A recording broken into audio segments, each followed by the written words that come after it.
Beliau adalah pengasuh PPI Anatul Tholibin Kota Malang. Terus juga beliau Rois Suriah MWC NU Mlimbing, dan beliau juga Ketua Majelis Ulama Indonesia Kecamatan Mlimbing, dan juga yang terakhir beliau juga Wakil Rois Suriah PCNU Kota Malang. Siapakah beliau?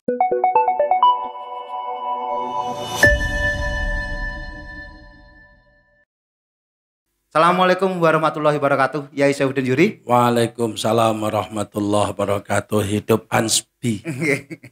Pangapunten Yai. Sama-sama. Yai, hari ini Sobat Ansbi, Yai ada di tengah kita.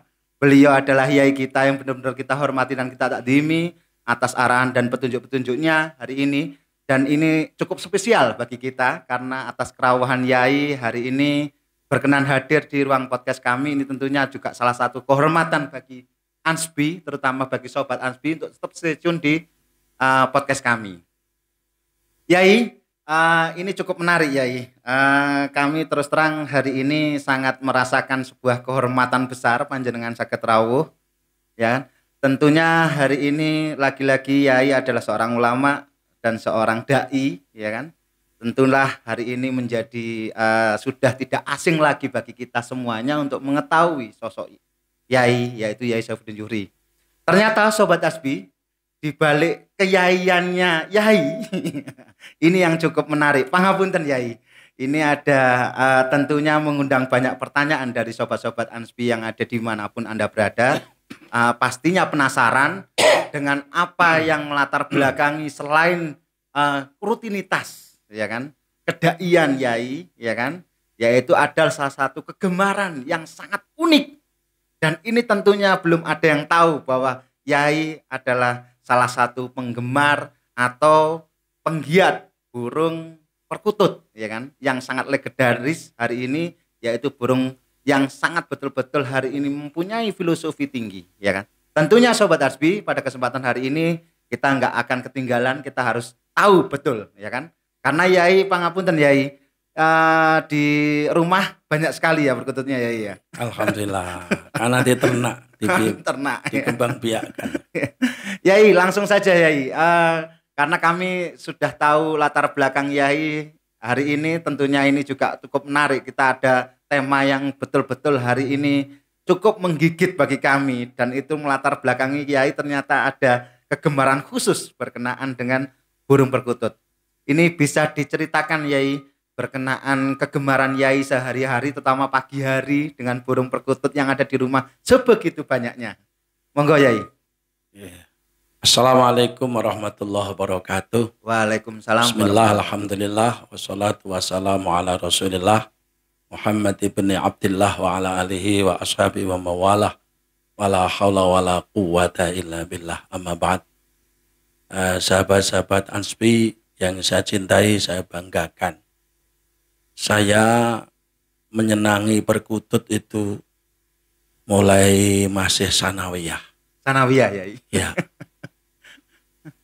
Hanya saat saya sudah selesai kuliah di IAIN Malang dulu, saya terus mengembangkan kesenangan itu.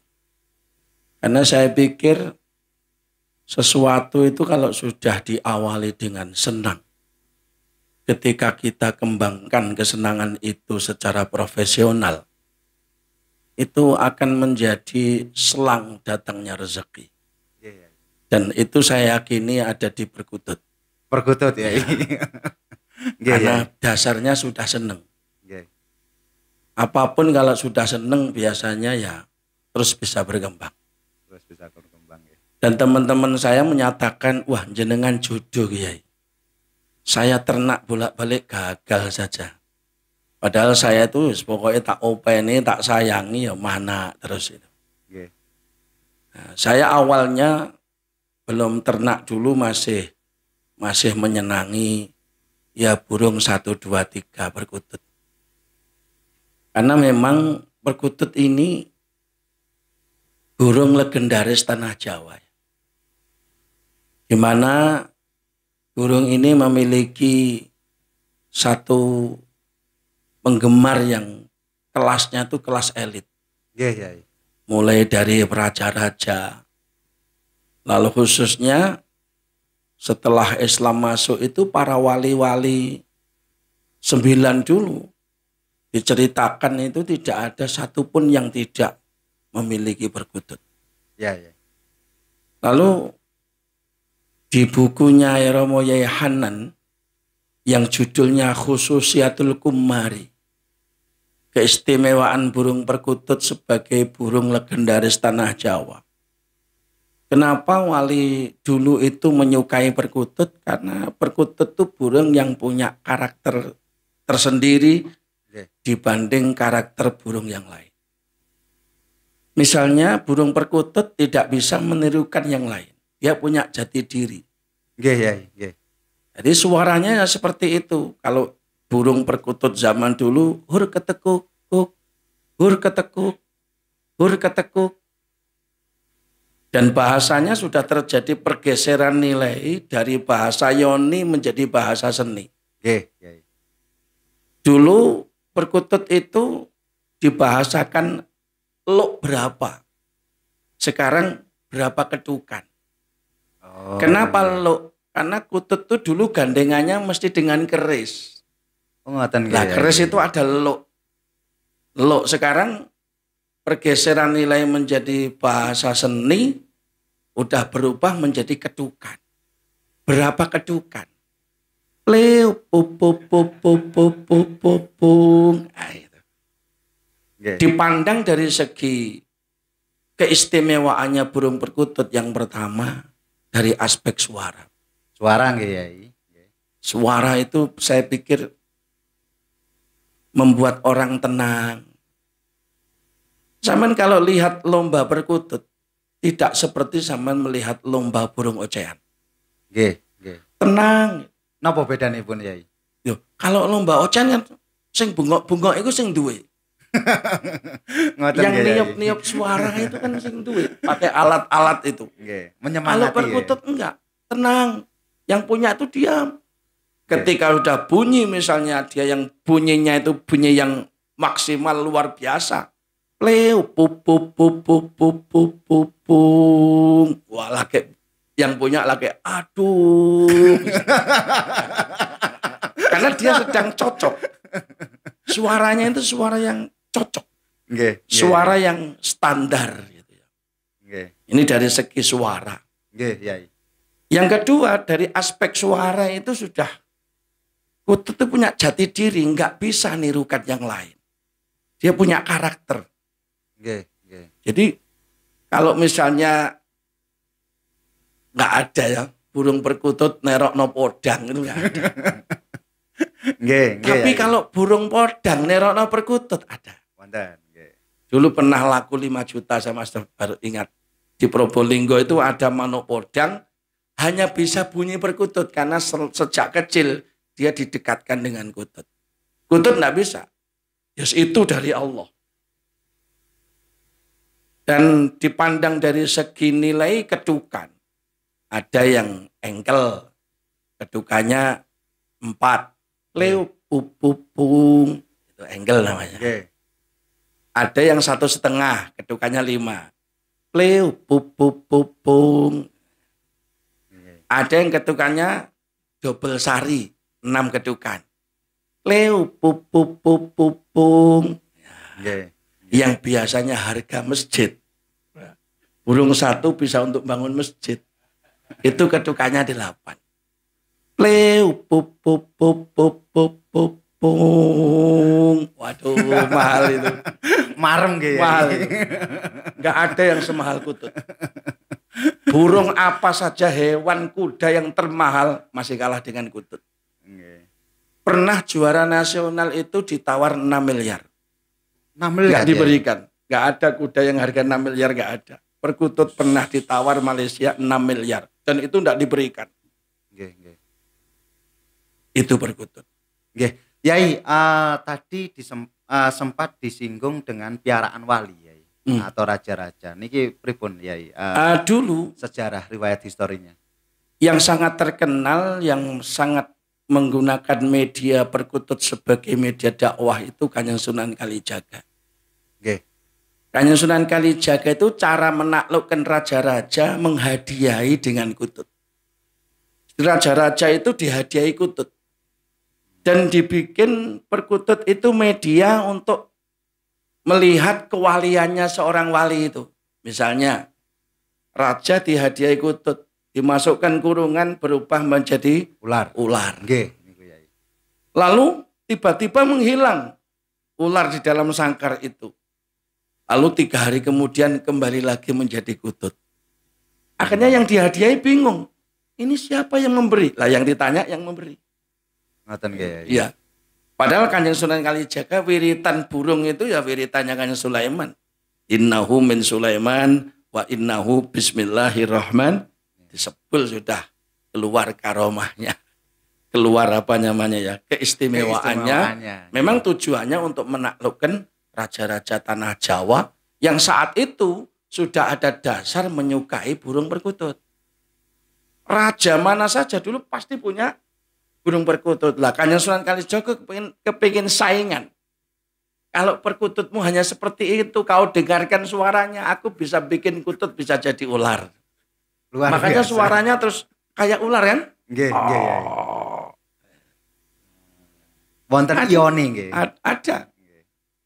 Yoninya itu ya karena diwiriti itu tadi.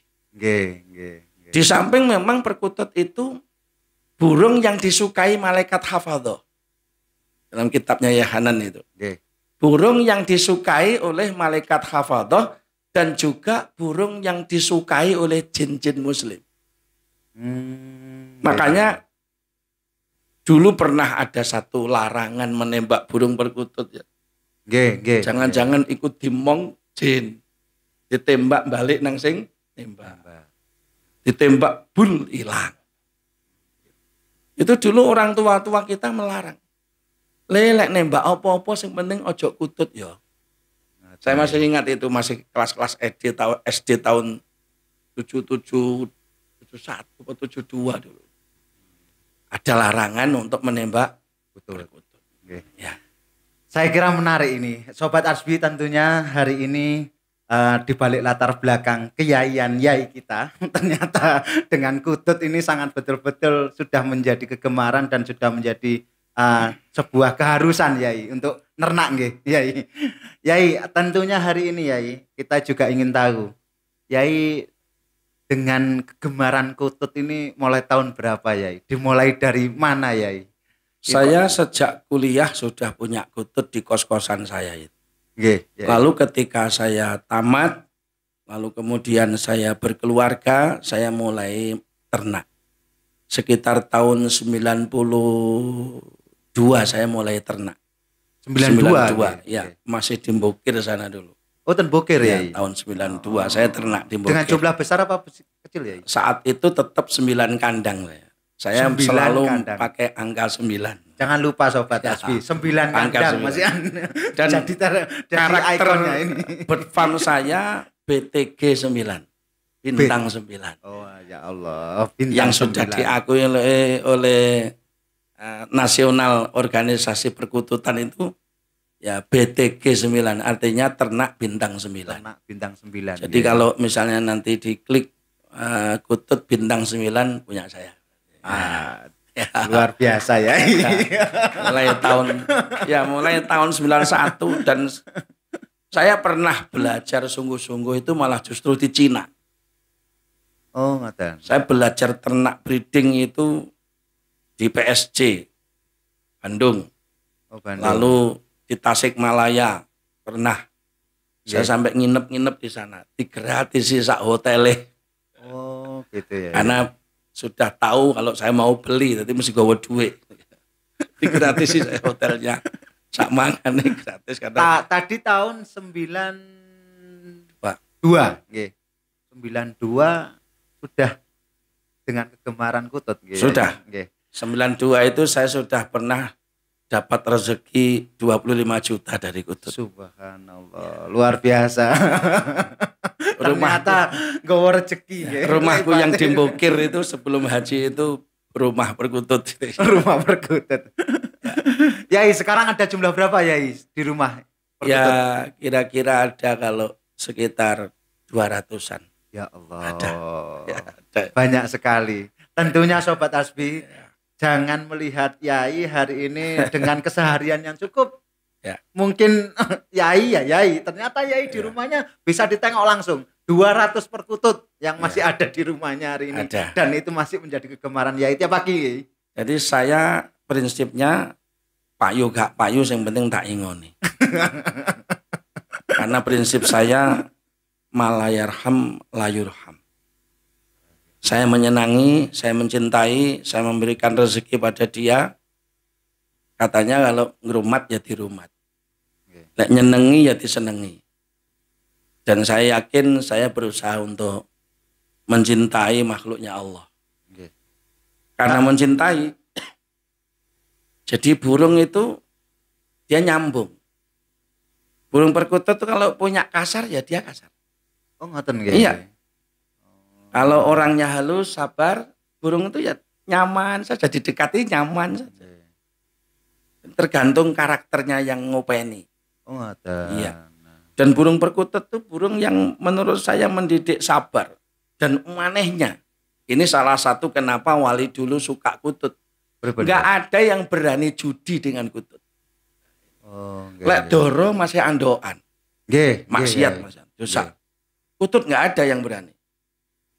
Sedengkotnya Cina jago andoan doro. Judi. Kalau saya tanya, kenapa kamu kalau kutut enggak berani judi? Sejak nenek moyang saya pertatak kutut di Thailand Selatan, nek dipakai judi melarati. Oh, wonten filosofi. Itu dalile mereka ya, enggak punya agama ya. Kepercayaan. Ada mitos ya.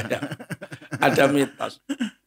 Berarti kalau dengan keistimewaan seperti itu Yai, berkenaan dengan kutut sendiri dengan yang penuh dengan histori yang seperti itu, pastinya hari ini dari segi ilmu ternak atau breedingnya tadi sempat Yai matur ya kan, hukum genetik kan. Tentunya ini pastinya ada nilai plusnya dari hewan-hewan yang lainnya. Iya. Ini mungkin pripun Yai? Memang breeding itu saya sangat menarik, sangat tertarik untuk breeding. Dan kualitas breeding itu ditentukan oleh cerdasnya eksperimen terus. Terus eksperimen. Kalau jantannya itu jalannya datar, betinanya irama, hasil produknya seperti apa? Dia eksperimen terus. Atau dibalik.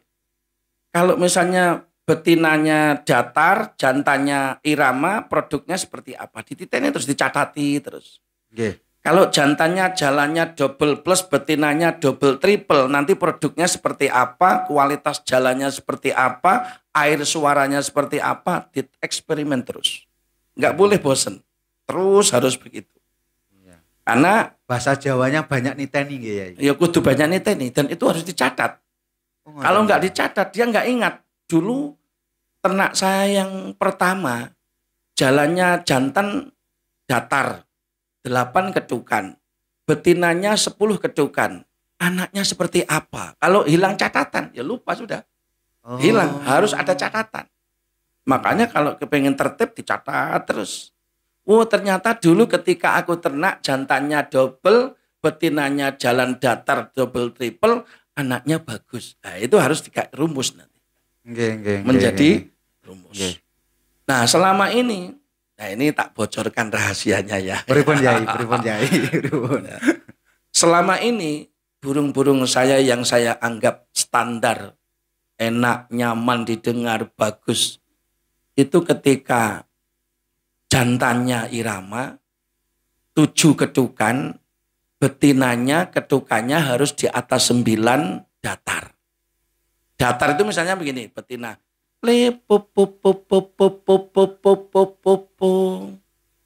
cukup sudah. Kalau jantannya irama harus gini, irama namanya. Wonten cengkok. Ada irama. NG-nya keluar.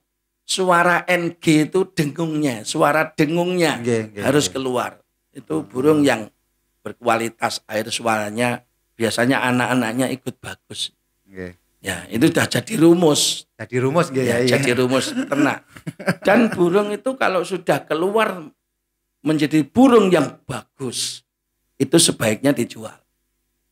Ngoten. Sebab begini, kalau sudah keluar bagus, enggak mungkin dia anaknya lebih bagus dari dia. Itu yang saya sebut gen puncak itu. Kalau sudah jadi Mbah Hasyim Asy'ari, enggak mungkin cucunya ngungkuli Mbah Hasyim, enggak mungkin. Kalau sudah menjadi Gus Dur, enggak mungkin anak cucunya ngungkuli Gus Dur. Itu namanya gen puncak. Ada gen puncak yang memang sudah puncak. Harus dilepas sudah. Oh, ngoten nggih. Iya.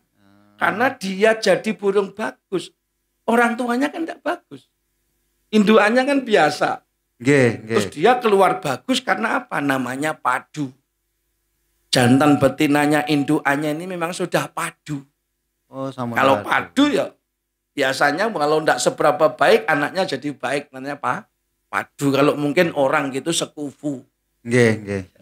Pas sekufu pas baik lah. Pas tibone tiba gen baik. Burung nasional juara-juara itu indukannya enggak seberapa bagus, biasa-biasa. Makanya kalau sudah punya bagus jual saja. Ya, harus dijual saja. Iya, harus dijual terus saya. Enggak usah terlalu banyak ditahan-tahan. Toh kalau ditahan nanti namanya hewan nyusut terus. Bisa nyusut, mungkin suara kedukannya nyusut kan, tambah umur dia tambah melemah, enggak tambah kuat kan? Biasa itu. Makanya kalau udah keluar bagus dan memang sudah namanya niat nilai seni bisnis ya dijual saja. Yai, tadi menarik Yai. Jenengan ada 200 kutut. Bagi waktu nih pripun ya ini ki. Kalian jenengan jadwal ngaji ngaos niku Yai. Kan 200 ini diumbar. Oh, bukan ada umbaran ada umbaran pertama, ada umbaran kedua. Umbaran pertama itu di pok yang susun itu. Umbaran kedua itu sudah umbaran besar yang ukurannya kira-kira 3 meter musuh 5 meter untuk mengeluarkan suara depan yang bagus. Karena standarisasi burung perkutut suara depan bagus itu ada 2 model ya. Ada wow, ada kleo. Jangan sampai enggak begitu, enggak berkualitas. Yang berkualitas ya kleo. Kleo pupung gitu. Niku yang berkualitas ya. Atau wow. Diawali wow. Gitu ya. Jadi wow atau kleo itu suara depan. Suara tengah harus nyenggang. Wow pupung. Suaranya senggang. Ketukannya senggang. Terus suara belakangnya, tengkung belakangnya harus ndeleh enak. Wow, wah itu mahal itu. Nek Allah diberikan rezeki itu mahal itu. Marem ketinggalan mulai. Betul mahal. Betul mahal. Terus kemudian aktivitas sehari-hari ya dengan untuk 200 burung perkutut itu dengan kandang 9 tak pakai olahraga enggak sampai sejam itu sudah selesai. Oh ngoten nggih ya. Ya bersih-bersih gerakne awak iku. Nggih. Awake cek gerak.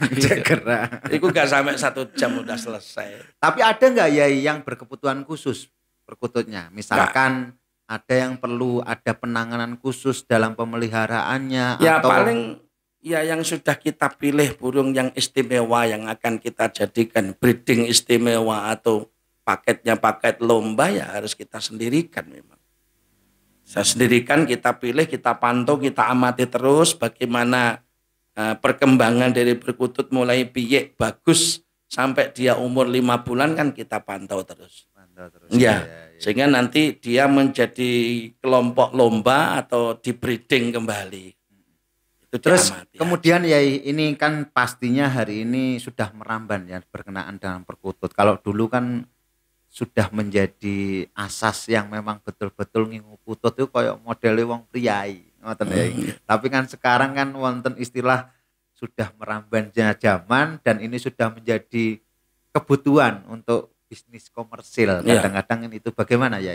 Ya memang sekarang orientasinya sudah tidak bukan kesenangan saja ya. Lebih banyak ya orang yang menyenangi juga banyak. Artinya tidak bisnis. Tapi bagi orang-orang yang mengembangbiakkan itu mesti nilainya ke arah bisnis komersial. Karena ternyata kutut itu masih banyak penggemarnya.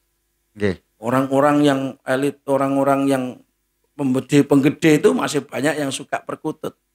Pejabat-pejabat yang maniak-maniak kutut. Saman kalau ingin lihat lomba nasional. Nggih, ya. Gak ada yang pakai sepeda motor, mobil mewah-mewah semua. Karena Coba yang punya juga orang-orang mewah ya. Nanti ya memang apa ya? Kalau orang sudah kadung nyenengi kutut itu enggak enak bosen nih. Ngaten ya. Engko paling mandek nyenengi ocehan engko balik maneh seneng kutut. Karena sudah apa ya, suaranya suara pakem. Orang kan udah pernah menikmati suara kutut enggak akan ada bosennya. Pangapunten Yai, niki pastinya Yai pernah mengalami sebuah keistimewaan dalam kutut sampai bernilai dengan harga Yai. Iya. Niki pangapunten Yai, nderek pirsa, wonten mboten sing kirane sampai harganya di luar dugaan panjenengan Yai. Dulu saya tahun 2003 ya. Nggih Yai. Yang saya pakai haji itu. Oh, sempat pakai haji ya? Iya. Saya daftar 3 orang itu yang 70% dari perkutut. Ya Allah. Ya ada yang laku 10 juta, ada yang saat itu laku 20 juta ada. Nggih, ya. Ya namanya dikembangkan ya, kadang Allah yang memberi rezeki yang kadang yang baik. Iya. Ada dilatih gitu dengan teman-teman, disenengi, tiba-tiba muncul yang bagus. Enggak nyongkong ya. Enggak nyongkong. Ya segala sesuatu itu kalau dikelola secara profesional dan memang niatnya mencari rezeki karena Allah ya mesti ada jalurnya. Ada hasilnya pasti. Dari gemar hobi. Karena kita kelola secara profesional dan kita sungguh-sungguh. Nggih. Yai, pangapunten. Yai tumut persatuankah atau ternak kutut ini perlu ada persatuan? Kalau sudah jenengan memang tumut, persatuan apa niku Yai? Ya P3SI, Persatuan Perkutut Nasional itu. Saya di Kota Malang dulu ya ikut Korda Malang. Korda P3SI Malang. Sehingga nanti kalau ada lomba-lomba ya kumpul, rapat. Kalau Malang mau ke tempatan nasional diletakkan di mana, itu saya biasanya juga dapat undangan. Karena Yai banyak hasilnya sudah dikenal di mana-mana ya, tentang kututnya. Bosen, menyenangi kutut, kutut. Katimbang nyenengai rabi lah.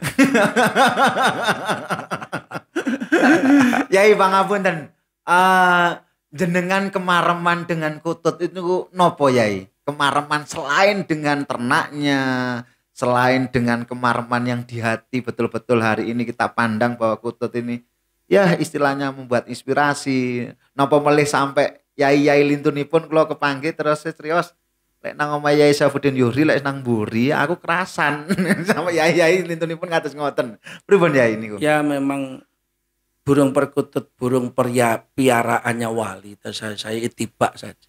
Nggih. Kenapa malaikat hafadhah juga suka, jin-jin muslim juga suka, wali-wali tanah Jawa juga suka. Ya saya ingin menyukai yang disukai orang-orang yang suka kepada Allah. Dan ternyata ada satu kenyamanan ya. Mendengarkan perkutut itu ada satu kenyamanan. Tidak seperti mendengarkan burung yang lain. Itu entah sugesti apa-apa ya. Menurut saya kok lain gitu loh. Lain. Karena memang perkutut itu aneh juga ya. Di samping tidak ada yang berani judi dengan perkutut. Yang kedua, perkutut itu kalau mau diganti jodohnya juga susah. Maunya ya dengan yang satu itu saja. Sampai nanti diganti induan itu diajar. Maunya lek bojone kuwi ya kuwi ngono karepe. Kesetiaan ya. Kesetiaan. Kesetiaannya luar biasa perkutut itu. Betul. Gitu. Sampai mau merubah induan itu sampai waduh diajar babak belur. Makanya ada gen puncak tadi nggih. Makanya terus ini kan harus dipuanto terus jangan sampai diajar ketika kita ganti induan itu. Antik burung perkutut menurut saya dari segi suara, dari segi nilai seni, dari segi postur fisiknya, lalu kedukannya, menurut saya kok nyaman, enak gitu. Enak. Ternyata wali-wali dulu menyukai itu ada sisi-sisi tidak saja nilai seninya, tapi dia punya karakter tidak niru-niru yang lain. Tidak niru-niru yang lain. Nah. Kalau yang lain bisa niru Kutut, tapi Kutut tidak bisa niru-niru. Artinya dia punya jati diri. Punya jati diri, nggih. Sobat Hasbi, cukup menarik ini berkenaan dengan tadi yang disampaikan Yai dengan kegemaran Yai di burung perkutut. Yai niki kali disambi ngapunten niki wonten tuya kali sekedarin. Oh iya. Makasih. Yai, ini tentunya hari ini selain kesibukan Yai dengan perkutut, ya kan, tentunya dengan organisasi juga Yai. Beliau ini salah satu Ketua Majelis Ulama Indonesia di Kecamatan Blimbing dan barusan kalau nggak salah 1 bulan ini ya Yai terpilih ya, teramanati menjadi Ketua Majelis Ulama Indonesia di Kecamatan Blimbing Yai. Yai mungkin ada saran atau harapan yang ingin disampaikan berkenaan dengan amanat panjenengan yang ada di Ketua MUI Blimbing Yai. Monggo Yai. Namanya Majelis Ulama Indonesia punya tugas yang harus diemban sedemikian rupa sebagai bagian dari barisan ulama-ulama di Indonesia. Tentu yang pertama ya nyari ridho Allah. Kalau nggak nyari ridho Allah nanti akan keliru, tidak bernilai ibadah. Yang kedua, khidmah kita kepada umat harus betul-betul wujud, karena karakteristik dari ulama itu adalah khidmah kepada umat. Khidmah kepada umat itu artinya punya perhatian khusus terhadap kebutuhan umat, khususnya di bidang diniyah. Pembinaan mental keagamaan, bagaimana membina umat Islam berdampingan dengan umat yang lain. Bagaimana membina umat itu supaya Islam ini betul-betul menjadi agama yang rahmatan lil alamin. Tidak saja rahmatan lil mukminin. Yang ketiga, MUI akan mengawal tugas yang amat berat di lapangan, misalnya yang berkenaan dengan sertifikasi halal. Karena masih banyak ketika kita melihat di pasar-pasar penyembelihan ayam, penyembelihan yang lain-lain itu masih perlu pembinaan secara sungguh-sungguh agar yang dimakan oleh masyarakat itu sesuatu yang halal, betul-betul halal. Karena di dalam Al-Quran itu dianjurkan, maka ada satu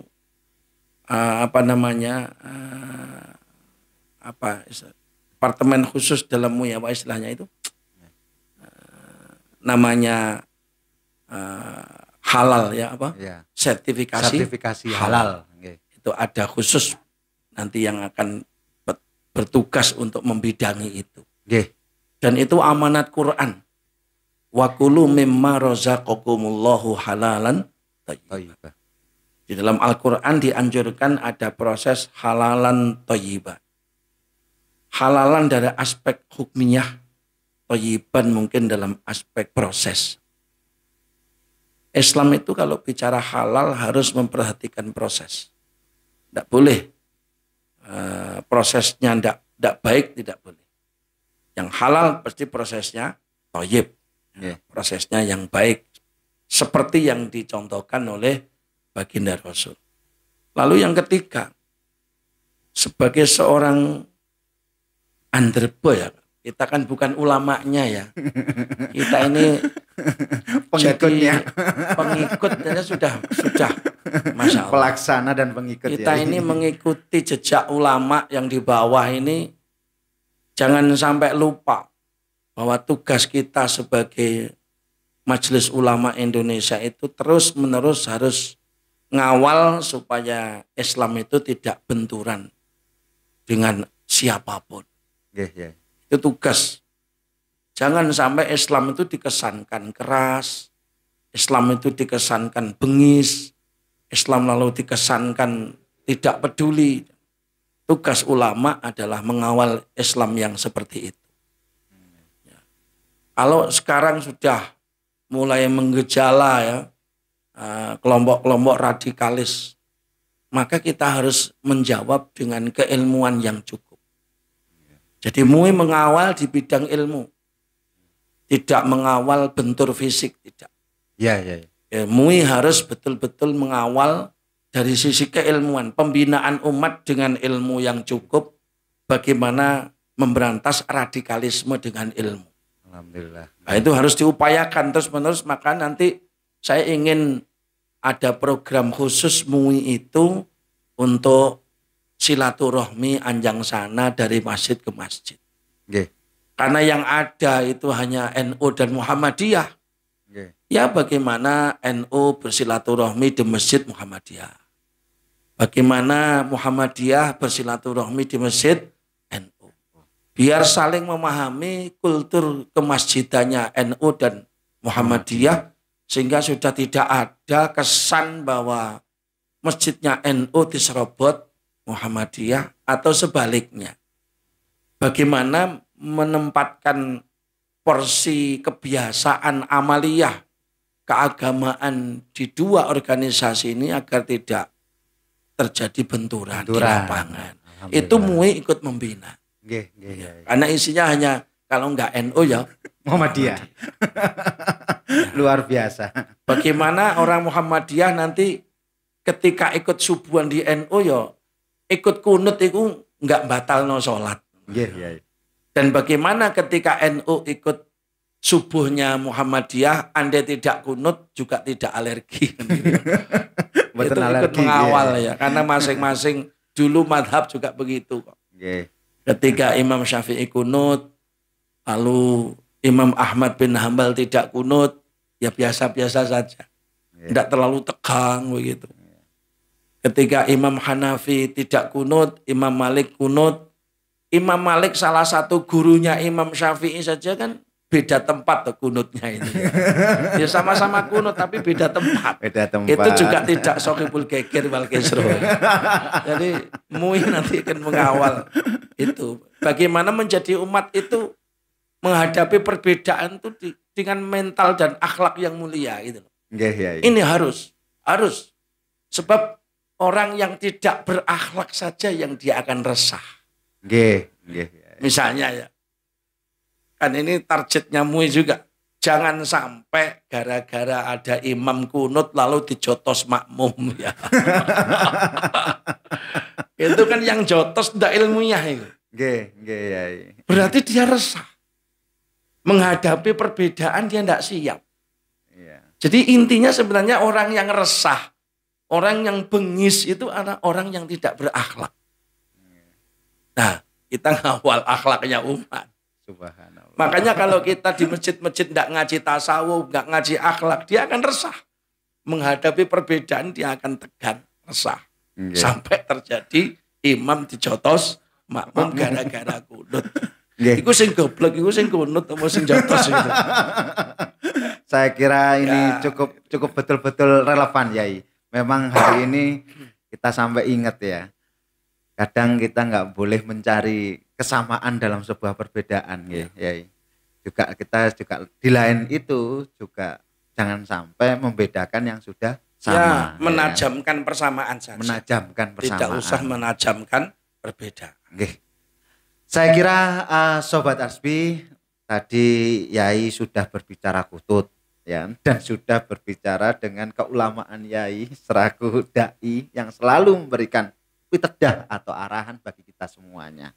Tentunya Sobat Asbi dimanapun Anda berada, pangapunten Yai, niki program Asbi ini programnya teman-teman dari sobat-sobat Ansor Blimbing Yai.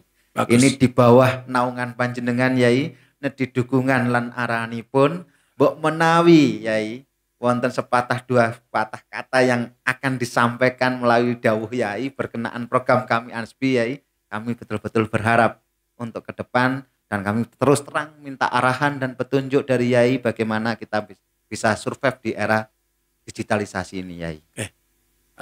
Bismillah ya. Jadi Ansbi harus selalu ada di hati umat. Ngoten nggih Yai. Caranya bagaimana? Caranya bikin tema-tema yang menyentuh hati umat. Nggih, Yai. Jangan sampai apa yang dibicarakan, yang didiskusikan, yang disuguhkan kepada umat itu yang konfrontatif, jangan. Nggih.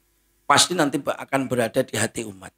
Nggih, Yai. Terus menerus secara istiqomah dibikin silabi yang produktif, maunya ke depan tuh seperti apa, persaingan di dunia maya seperti ini. Ansbi harus menempatkan makalah-makalah yang produktif sesuai dengan kebutuhan umat dan tuntutan masyarakat. Nggih, ya, pokoknya saya banyak bicara gini aja. Bagaimana Ansbi ke depan bisa menjadi Ansbi yang solihun likulli zaman. Amin. Ansbi yang representatif untuk menghadapi tuntutan zaman dan kebutuhan masyarakat. Amin, alhamdulillah. Ya, yang pinter-pinter memahami apa butuh masyarakat saja.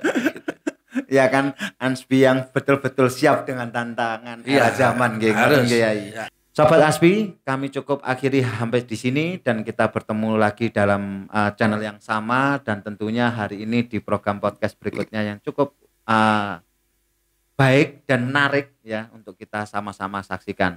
Dan jangan lupa like, subscribe dan komen di kanal YouTube kami sehingga itu adalah bentuk kepedulian panjenengan semua atas program penilaian yang harus kami lakukan. Terima kasih Sobat Ansbi dan saya akhiri matur nuwun sangat Yai. Sama-sama. Nggih, matur nuwun sedanten dan kami akhiri wallahul muwaffiq. Wassalamualaikum warahmatullahi wabarakatuh. Waalaikumsalam.